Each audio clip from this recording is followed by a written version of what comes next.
I'm calling from the Trib. I'd like to confirm a quote. Getting around after 2 hours. I'm coming up on deadline. How much money was involved? Was it over $1,000? Was it over $10,000?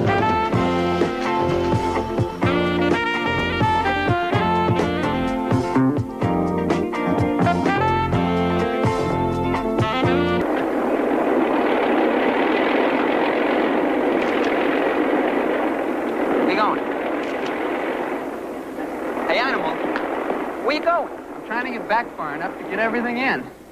If we go back any further, we'll be in the ocean. Here comes Councilwoman Worth.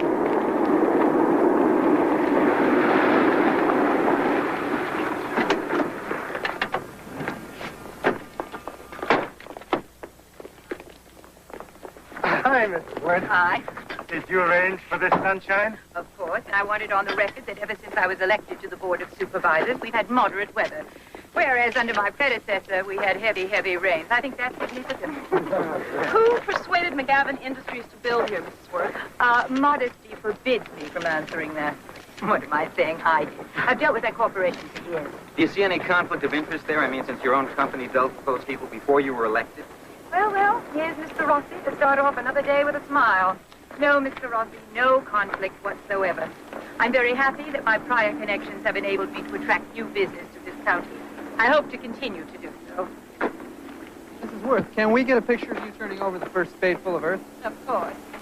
And I'd just like to say, I think this is a terribly original and clever idea for a picture. Sorry, personally, I'd rather have a little cheesecake, but this is the one they'll ask me for. Yeah, well, how's this? That's perfect, right there. I'll bet McGavin Industries never had a more attractive hard hat. Do the rest of you hear that? It's exclusive for you. Mr. Rossi had something nice to say to me. About this conflict of interest thing, it seems rather strange to me that... I have an idea. Mr. Rossi.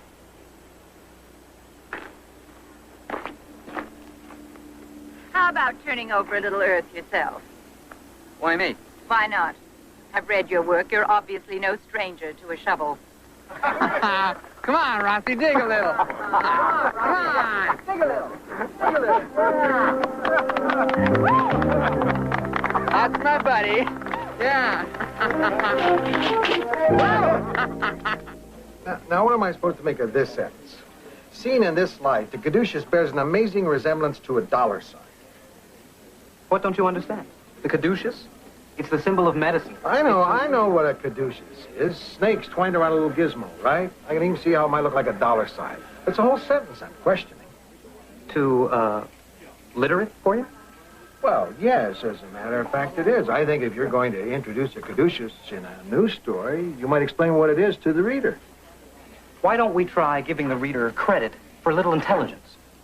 But that's not my point. Even assuming all our readers know what a caduceus is, what does this sentence mean? Comparing it to a dollar sign?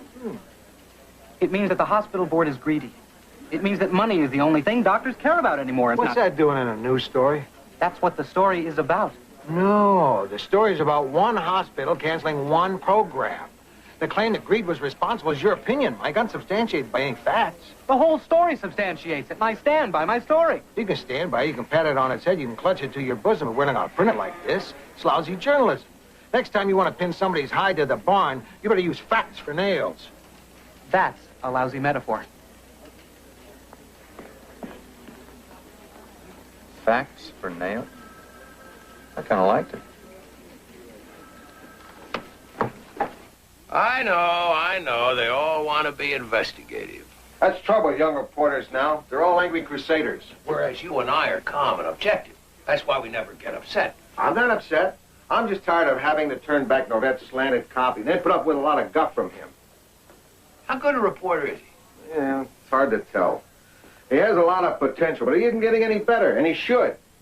Plus, he slants, overwrites, argues, and is an all-around pain in the neck. How do you like him otherwise? Not as well. Believe me, I know just how you feel. It's very frustrating to have your favorite paragraph cut. It's always your favorite that gets cut. I get so teed off, I don't know what to do.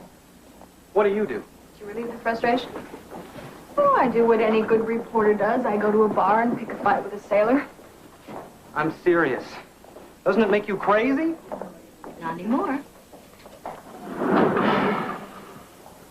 Lou is one of those old school, just give us the facts, conservative newspaper men. He wants everything to read like an almanac. Oh, come on. I'll give you an example. That piece of yours that ran yesterday on the oil company, I'll bet that started out as a well-written piece of copy before he got his hands on it. That story ran word for word the way I wrote it. I loved it. Mrs. Worth, how do you explain the fact that McGavin Industries bought this land at $2.50 a foot when the cost of industrial land anywhere else in this county is $4 a foot? Good for you, Mr. Rossi. You keep asking questions. Well, how else will you learn anything? We made the price attractive precisely because we wanted them to buy it and to build here. Why?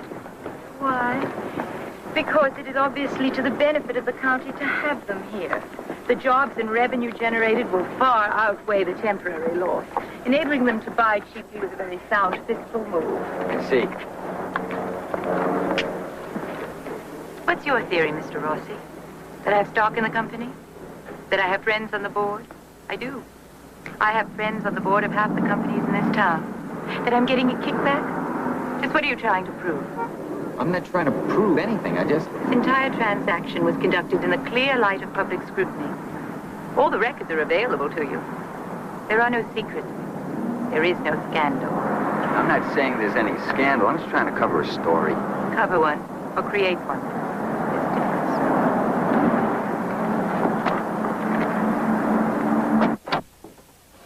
Oh, good. Come in. Come in. Let's sit over there. Take a chair. Make yourselves comfortable. Now, I find myself facing a very unpleasant task, and my plan is to deal with it as leaders have dealt with unpleasant tasks since time immemorial. I am delegating it to my subordinates. Sound like the Army. Well, not exactly. To the best of my knowledge, the Army never went in much for firing people. So that's what this is about. Who do you want us to fire? But you'll have to choose. That's what makes it so unpleasant. What do you mean, choose? Since when do we fire people for the sake of firing someone? I don't have anyone I want to fire. Well, there we have no choice. Now, you're both aware we need a sizable loan to pay for all that sophisticated gadgetry we're going to put in the city room. Now, I've spent much of the past several weeks lunching with bankers, which has been every bit as exciting as it sounds. But the net result in each case has been the same. Heartburn? Among other things. Now, before anyone will even consider such a big loan, we're going to have to show a bigger profit margin from our operation. Now, the only place we can conceivably trim, I'm afraid, is in personnel. We're going to have to let some people go. That stinks. Why are you singling out my department? I'm not. How come the other departments aren't affected? They are. Why doesn't everyone share it equally? They will. It still stinks. I agree. I hate firing people. Then don't. I'm not. You're going to. I really hate this. I know. Well, Mrs. Pynchon has always thought that we were a little fat in personnel. She's always felt that we had more people than we need. I've never had enough.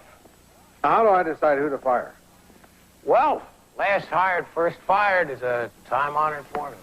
No, that's not fair. I guess I'll have to do it on merit. On merit.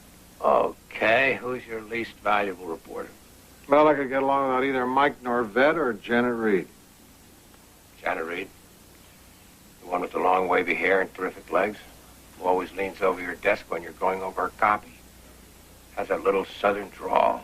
That's the one. We couldn't get along without her. Yeah, we could. But she's a better reporter than Norvett. Thank God. You really love this, don't you?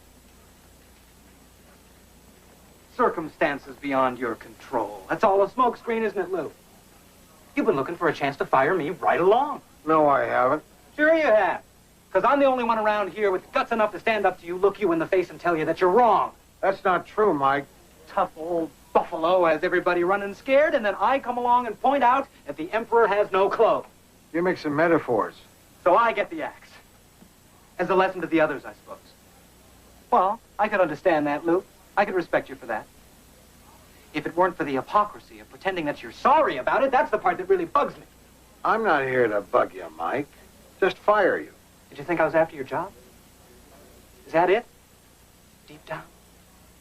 Did you feel threatened by new blood in the organization? No, I don't feel threatened by you, Mike. Honest. Well, maybe that's your mistake, pal. Maybe that's your big mistake. If it helps any, I'm not that sorry.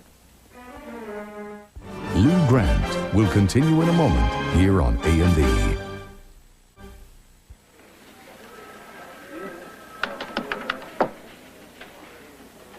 And I just learned to thread a typewriter ribbon. Where is it? I think the only way this story's going to get over there is for me to hand carry it. Where's the trouble? I've done everything you're supposed to do. This machine just does not like me. Okay, you hit your 4-digit story code. You punched in your 3-digit output code. Your 3-digit receptor code. Girl talk. Oh, you omitted the transfer code. Here. Here it is. I got it now. You better be nice to me today, Lou, or I won't tell you who's got a crush on you. On me? Someone has a crush on me? Well, not exactly a crush. It's just someone who saw you at the press club and thought you were cute. Cute. I can understand that. I've seen you at the press club. There's just something about you. The way you get drunk and abusive and insult people, it's irresistible. Excuse me, unless there's a button on this machine that you push for coffee. So who was this tasteful and discriminating woman? Barbara Benedict. She works for Pacific Magazine. I don't really know her that well, but she took one look at you and wanted to know more about you. Really? Well, now, I know this isn't a question guys are supposed to ask anymore because women are people and not sex objects. But would you say that Barbara Benedict was... A real tomato. Really? Really? Well, well. Listen, by the strangest coincidence, I was thinking of having lunch at the press club today. Why don't you come along and introduce us? I don't think she hangs out there, Lou. Besides, I gotta have lunch today with Benita Worth. I want to show her that not all Trib reporters are like Rossi. Oh, sure. Good idea. Why don't you call Barbara Benedict, introduce yourself, and invite her to lunch at McKenna's? No, I can't do that. I feel like a jerk. Hi, I'm Lou Grant. We've never met, but I hear you think I'm cute. Want to have lunch? I feel like a real jerk. Suit yourself, Lou.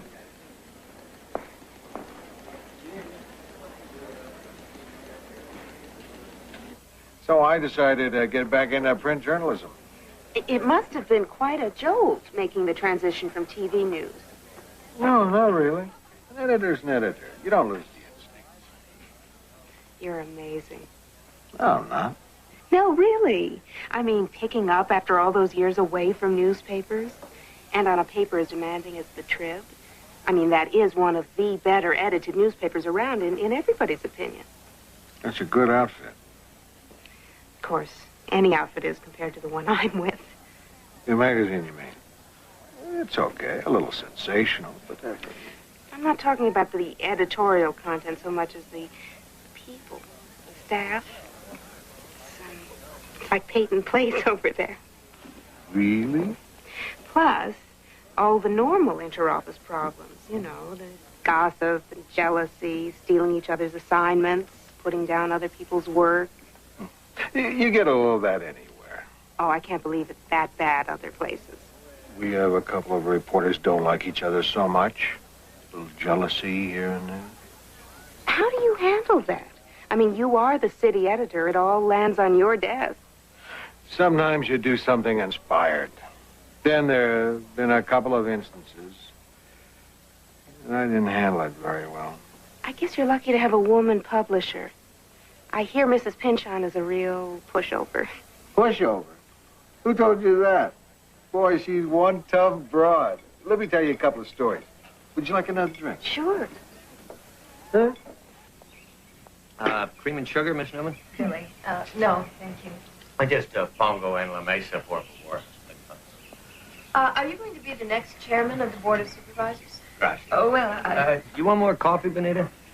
Thank you, no. Okay. Look, I'm not denying that I'd love the opportunity to throw my weight around. It must be refreshing for you to meet a politician who's a straight talker. You know, when Benita was thinking of running for office, she said to me, Mark, I'm just not a politician.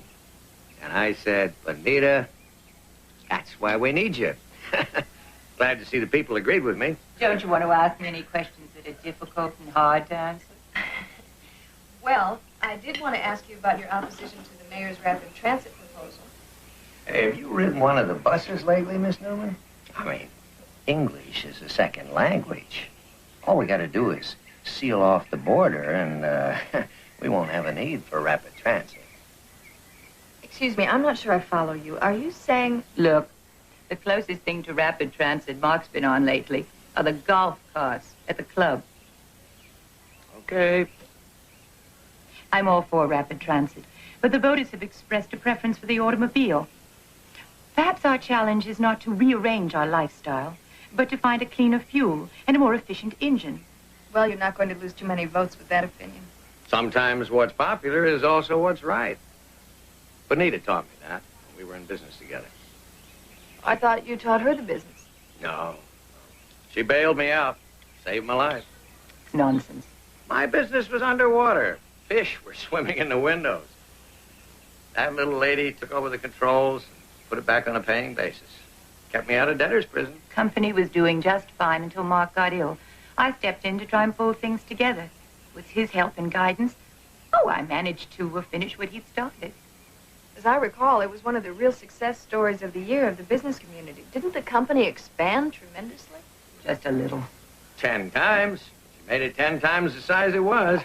It would have grown anyway. You sure you don't want to try a little of this? No, thank you. Hate to see it go to waste. Well, anyway, she made all the moves that I should have made.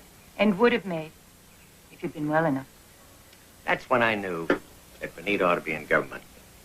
She's got more imagination and more plain horse sense than any 6 businessmen I've ever met. In fact, I'm going to say this. This little lady ought to be our governor. Is that an unofficial announcement?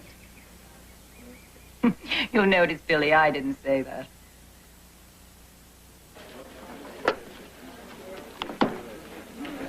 You really think she's terrific, huh? Yes, I do. Would you mind not looking over my shoulder? See, they stick together? Who? Women. I got a heavy date. Try to run things here without me, will you? What's he got against Benita Worth? Nothing, really. That's what bugs him. Frosty feels every public servant is by nature corrupt. It's part of that wonderful idealism of his. It burns him up that he can't nail her for anything. I hear her husband has a bit of a problem. He's got a few problems. What's that got to do with her? Nothing. I just wondered if you noticed. I noticed. Put me down for a gold star. And I wrote it as a 3-part series and blew the whole thing wide open. And that's what got you the Pulitzer nomination? Not the Pulitzer. I didn't say that. I said the equivalent. Which was? Southern California newspaper killed citation. You're amazing. No, I'm not. I'm just capable. Extremely capable. How do you get along with that city editor of yours? I hear he's pretty tough. Who? No. No, he's not that tough. He just happens to know how to handle them. There are ways. He has his weaknesses. The damnedest thing just happened. Bonita Worth's husband called up and offered to punch me in the nose. Why do you want to punch you in the nose? Well, he didn't really. He wanted to punch the person who wrote today's story, but since it was written by a woman, he said he'd settle for a boss. I should have transferred the call over to you. Billy's story was practically a love letter. What could he object to? Well, he wasn't very clear. The fact that it made her sound too aggressive, cold-blooded, something didn't make much sense. To tell you the truth, I think he was a little smashed. At 10 in the morning? Oh, yeah, he sure was rambling. I mean, he called us cheap shot, irresponsible journalists, and he said that we could quote him. Are you sure he was who he said he was? Why, I called back to verify. It was Mark Worth, all right. And he told me what he thought of the trip in no uncertain terms. Well, actually, some of his terms were very uncertain. Well, you don't mind if I do a follow-up? Maybe a little sidebar on the supervisor's husband? Why not? Seems like he might be better covey than she is. Besides, it's Charlie's nose. Morning, Lou. Rossi? Morning, Donovan. Lou, you got any idea when we're going to knock off this current austerity drive and start hiring again? Not till the profits go up, I should think, and maybe not then. Why? Because I've discovered a really sensational reporter to take Mike Norvette's place. Oh, yeah? Who is this boy wonder? Girl wonder. Hey, Donovan, you just try to palm off one of your girlfriends on the paper? She's really good. And I'm not just saying that because she and I happen to have a little something going lately. Her name's Barbara Benedict. Lou Grant will continue in a moment here on A&E. You've been going out with Barbara Benedict? Yeah. We're supposed to have dinner this evening. Why? Because I was supposed to have dinner with her. You were? That's right. Only she told me she had to work. She's going out with me. That's probably what she meant. Why are you being sarcastic? Barbara Benedict happens to be the girl Billy told me about, who had a crush on me. Me, you mean? I'm afraid you're both deluding yourselves. Don't you see what she's done? For whatever reason, she's allowed each of us to think that she was interested. She's been lying. To both of you. For what? I don't know. Maybe she wants a job here. She already has a job at Pacific Magazine. Yeah, but working here would beat working for that gossip mill. What a weird way to go about getting a job, pretending to have the hots for 3 different guys. Maybe she was sincere. Maybe she really did like both of you. Until she met me.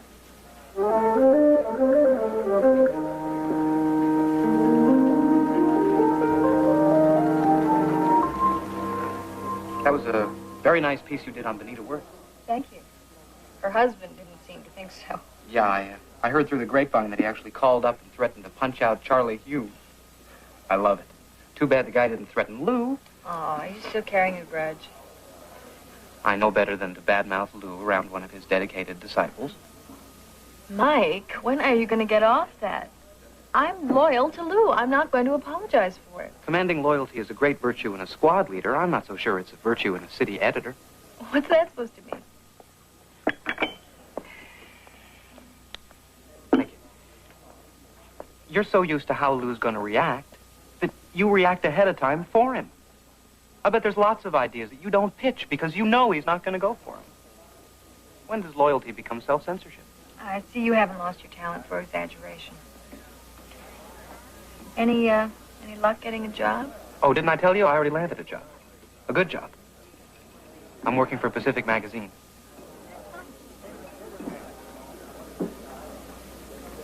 Mr. Worth, is your wife aware you've invited some of the press over for a talk? No, she thinks I'm out playing around. Do you think she would disapprove? I don't approve or disapprove of her press conferences. Is what appeared in the Tribune story true, that you threatened to punch their managing editor? Gee, I thought you'd never ask. Yeah, it's true. And I would like to commend all of you for being willing to come and talk to a fellow who's threatened mayhem against journalists. Don't you think an apology's in order? Yeah, but I don't think I'm going to get one from you fellas. So, seriously, I called you here because I wanted to give you my side of the story. And I really think you ought to reserve judgment until I do. Let's face it, the fact of the matter is that when I said those things, I was 3 sheets to the wind. You're not going to hold a guy to what he says when he's bombed, are you?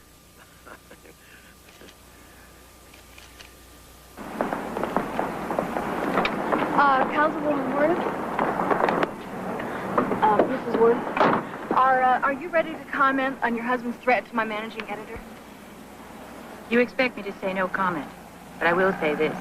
Perhaps if a few more husbands threatened to punch a few more reporters, newspapers would be a bit more careful about what they write about people's private lives. Sounds to me like he's got a king-size problem with the sauce. At least he's upfront about it. Yeah, you're stealing her coverage from her. And coverage, he made her front page 3 days in a row. Did he threaten a libel suit at the press conference? No, just a punch in the nose. You had to bring that up. I don't see what the big deal is. He's not the one who was elected. You gotta wonder, though, when he says those dumb things, is he saying what she's thinking? Hi, everybody. Hey. Lou, there's something slightly bothering me. I told you I had lunch yesterday with Mike Norvett. Yeah. How's he doing? He's okay.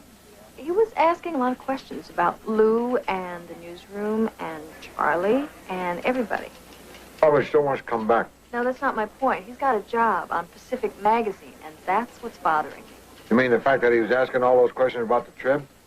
Like Barbara Benedict was asking all those questions about the trib? She was. Uh-huh. She questioned me and Lou and Donovan. Don't include me in that. I'm beginning to get the picture. Norvett goes over there with a chip on his shoulder against the trib. And the next thing you know, the very attractive, very sexy Miss Benedict is cozying up to gullible members of our editorial staff and asking lots of questions about mistakes we've made, personal questions about what really goes on. She didn't get anything out of me. Me neither. We had coffee together, that's all. I got to reminiscing about the paper, nothing scandalous. You sure? We had coffee. Are you sure you didn't tell her anything scandalous? Sure. I mean, I don't think I did. I told her a lot of funny stories. She's a great audience. Yeah, she sure is. Great listener. Lou, we have been had. Lou, I have to apologize. She did the same thing to me. It's just that in my case, it seemed a little more believable. They're all in the same boat. Billy, too, with Norvett. What are they looking for? Oh, you know the kind of stuff they print. Scandal, expose, skeletons in the closet. What really goes on at the trib? Well, what does? What have we got to hide? What could any of us told them that was so terrible? Well, I did mention the time we paid all that money and got stung on the Luther Cardell story. That's public knowledge. We printed that ourselves. About ourselves. Right.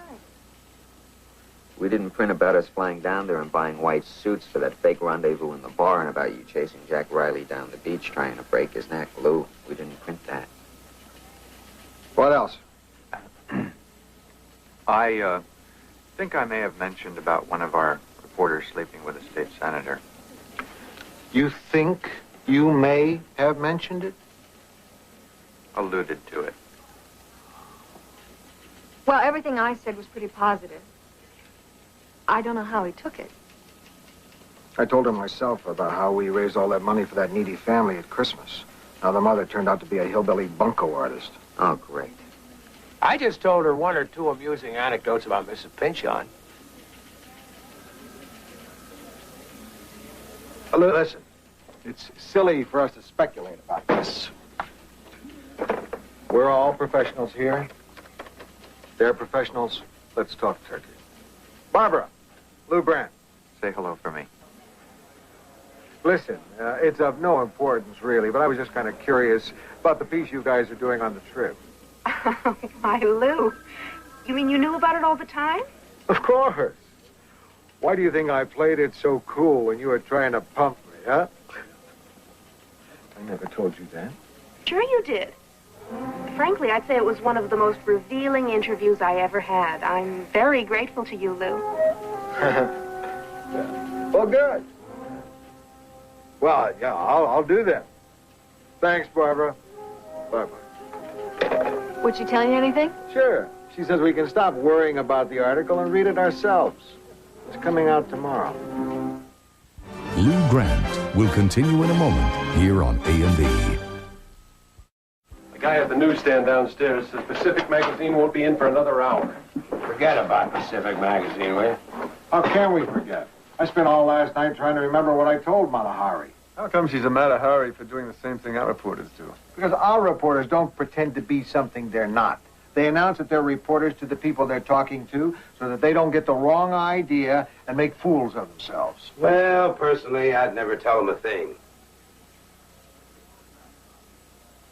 If a reporter tried to pump me, I'd clam up. He wouldn't get nothing. I got absolutely no use for those guys. I'd tell them to go straight to hell. Know what I mean?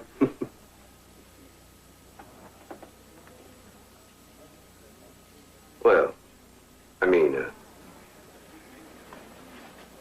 anyway, that's what I'd do. Nothing personal.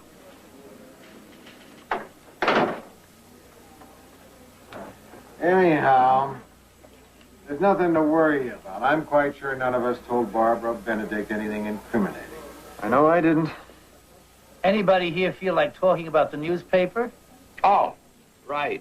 We've got this industrialist kidnapped in Rome. We've got some British economic developments. Salaries. I'll bet they got hold of our salaries and they're going to print them. That's the quickest way to spread dissension on a staff. Find out who's making more than you do.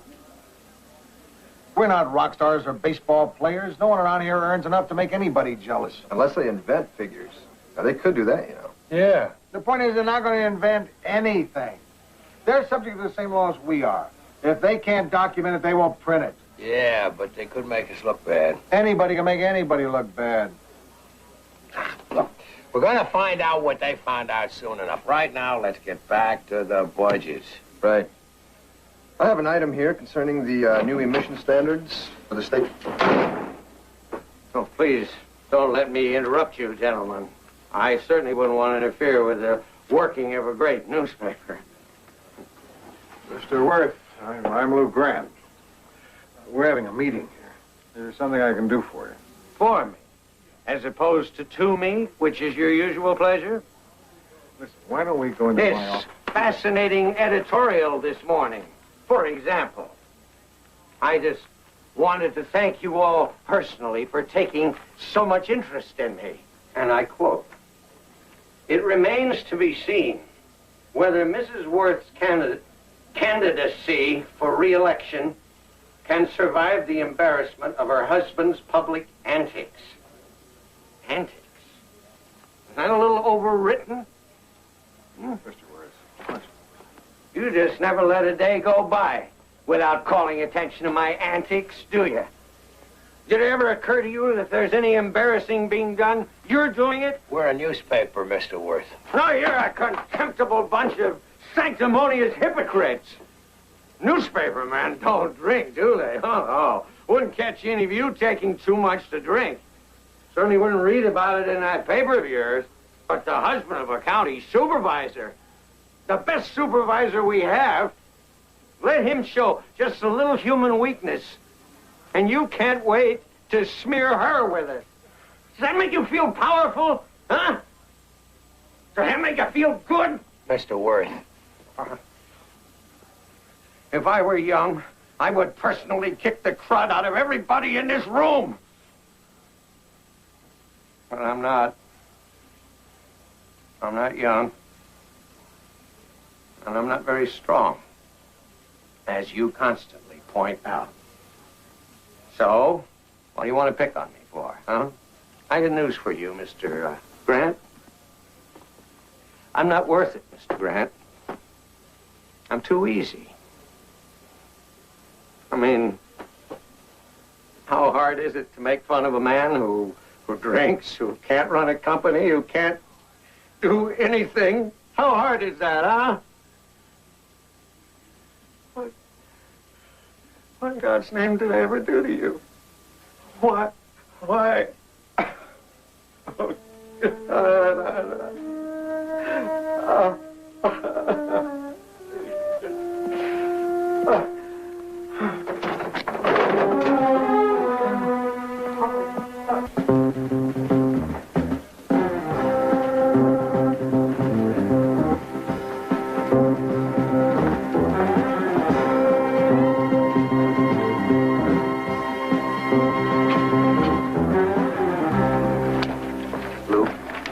I swear I didn't say this about you. I was almost completely misquoted. Didn't say what about me? What it says I said about you. I didn't say it. I didn't get to that part yet. I'm still reading what he said about me. What does it say I said about you? Didn't you read it? I didn't even say it. How do you know if you didn't read it? Because I know what it says I said about Charlie, and I didn't say that. So I'm sure I didn't say what they say I said about you. You know what's terrible, don't you? The whole thing's terrible. The terrible part is you probably did all say these things. Oh, well, I know I'll that. bet You all did. Not always the exact words, or sometimes in a different way, maybe with a different emphasis. Not meaning it to sound like it does when you see it in cold print, but I'll bet everything in this article was actually said one way or another by someone on this newspaper. Yeah, it's easy for you to say. You didn't have lunch with a woman. Well, I couldn't make it that day. Wait a second. Are you trying to tell me that someone actually used these words to describe me? A classic example of a dying breed. He's almost a cliche. A hard-nosed, bull-headed, bad-tempered tyrant of the city room? I may have used one or two of those phrases, but in a purely admiring sense. Don't apologize. That's the only part of the article I liked. And you really called me a combination of a mole and a snake? No, absolutely not. So much for your theory. What I said was you're a good investigative reporter. Yeah? Then how could they justify using... Well, later, much later in the conversation. And believe me, I was talking about Mike Norvett himself. I may have said something like, a good investigative reporter has to have the digging instincts of a mole and the compassion of a snake. Sorry. No, it's a mistake anyone could have made. You know who must really be burning? It's Mrs. Pinchon. There's some really hilarious things in here about her. Although she may not find them so. Yeah, we'll probably never know where they got that stuff. Oh, Mrs. Pinchon wants to see you and me right away. I think we're about to find out.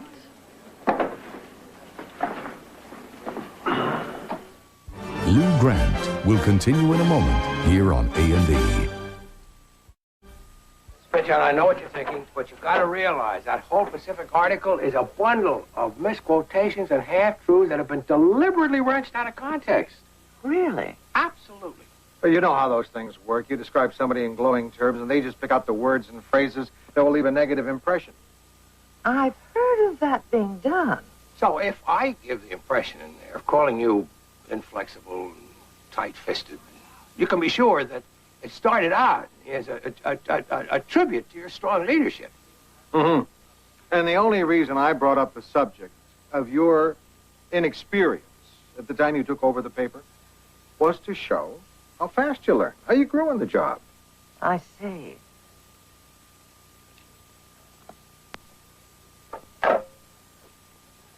Yes, Mrs. Pinchon. Can you get me the current issue of Pacific Magazine?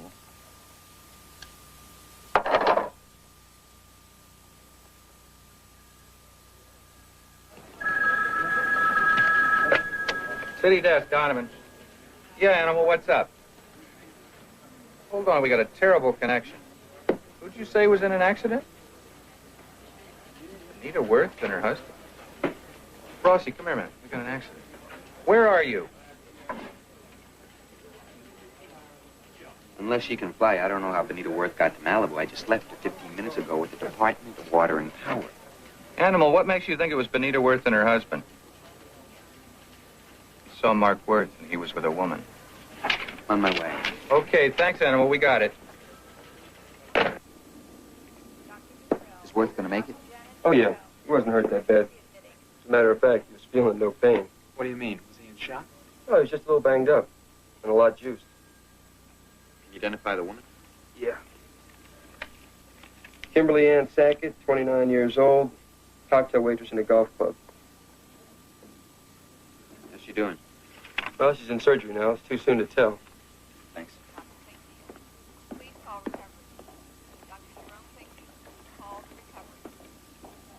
the matter, Mr. Rossi?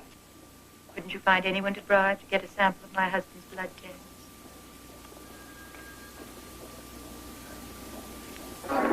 Thanks, Rossi. You're right, nothing's going to happen tonight. But I want you to work up an analysis for tomorrow on how this is going to affect Benita Worth's image. Okay? Yeah, okay, you handle it. Right.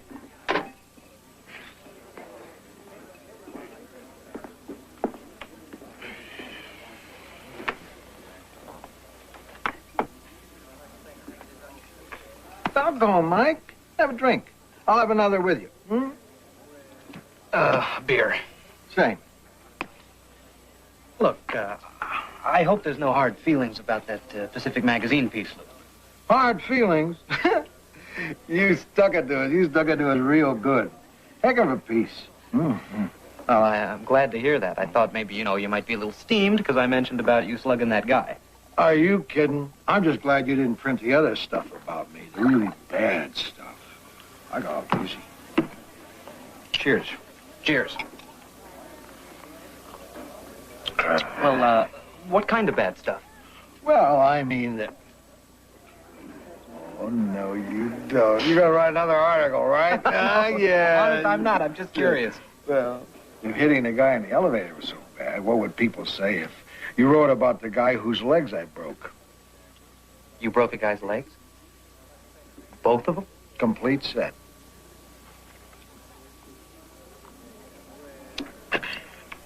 What for? Well, he was a smart aleck guy back in Detroit, wrote something nasty about me.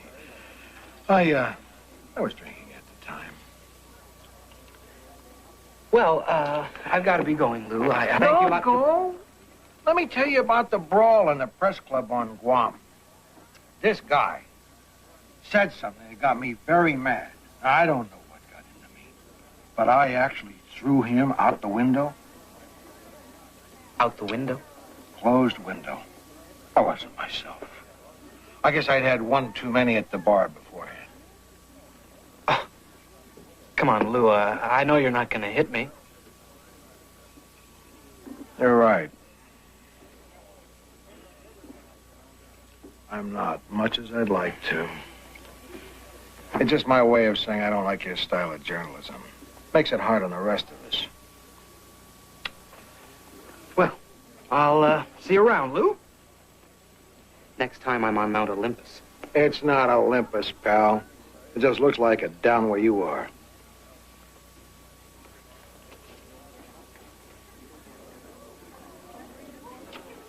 You have a press club on Guam?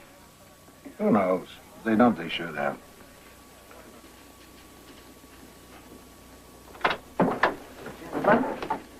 Mrs. Pinchon. I read Mr. Rossi's article at lunch.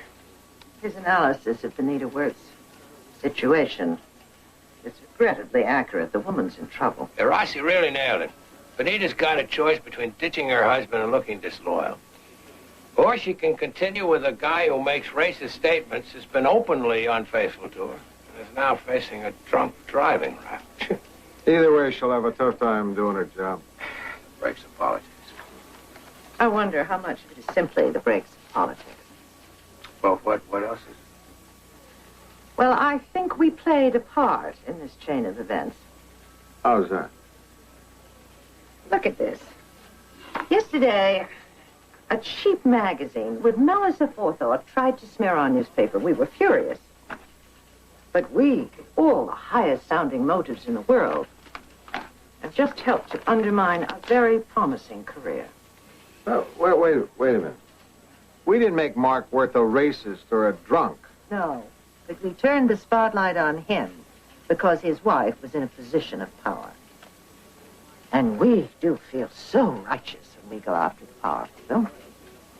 You know, I recently heard us compared to that race of tiny people in Gulliver's Travels, where they bound up a person who was found on their shores only because he was so much bigger and stronger than they were.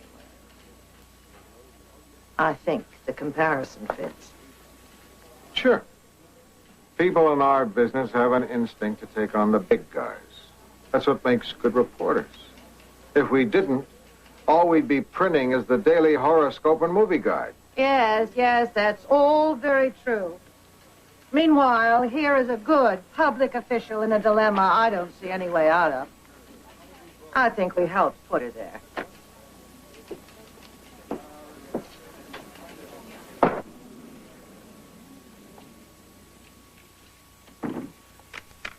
Gentlemen, ladies, this will be brief, and I will not take questions following this statement.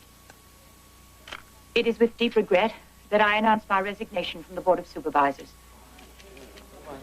and from public life, effective today. Thank you very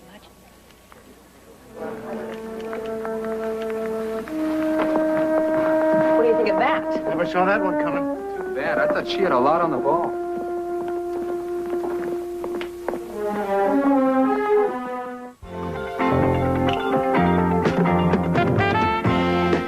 Frost deals with the loss of his wife and goes full force into the search for a missing girl on the A&E mystery movie tonight. Now, Hollywood hatred heats up when Columbo uncovers a long-standing feud between a leading lady and a gossip columnist. Ann Baxter guest stars in Columbo, next on A&E.